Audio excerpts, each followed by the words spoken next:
La mort sobtada cardíaca esdevé quan el cor, per un problema elèctric, és incapaç de bombar sang.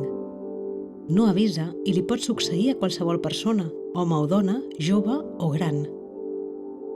A Catalunya, cada any, entre 3.000 i 4.000 persones moren per aquest motiu.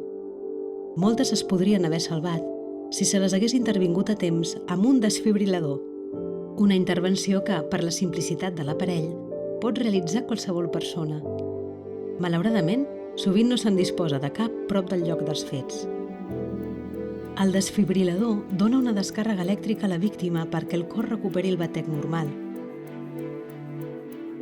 L'ideal és utilitzar-lo en els primers minuts de l'aturada. Com més temps passa, més augmenta el risc de patir danys cerebrals. DIPSalut, en el marc del programa Girona Territori Cardioprotegit, ha implantat més de 700 desfibriladors arreu de la demarcació. Tots els municipis en tenen. L'objectiu? Posar-los ben a l'abast de tothom per tal d'escurçar, tant com sigui possible, el temps d'intervenció en cas d'aturada cardíaca i, per tant, reduir el nombre de víctimes de mort sobtada. L'aparell escollit per DIPSalut és automàtic, és a dir, només cal col·locar els elèctrodes sobre el pacient i seguir les instruccions. No cal realitzar cap altra acció, ni tan sols prémer un botó. És totalment segur, ja que mai emet la descàrrega si no és necessari. Per la seva gran simplicitat, el pot fer servir qualsevol persona.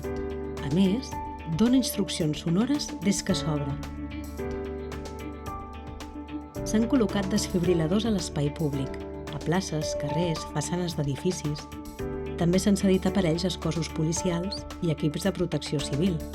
A més, DIPSalut en deixa per cardioprotegir activitats puntuals o de temporada. Per explicar on són i com i quan s'han de fer servir, s'organitzen nombroses activitats divulgatives. Cada desfibrilador dels anomenats fixos està connectat al sistema d'emergències mèdiques, el SEM. En agafar-lo, automàticament s'activa una alerta al SEM per tal que pugui enviar de manera immediata una ambulància al lloc dels fets. Gràcies a aquesta iniciativa, la demarcació de Girona s'ha convertit en el territori cardioprotegit més gran d'Europa.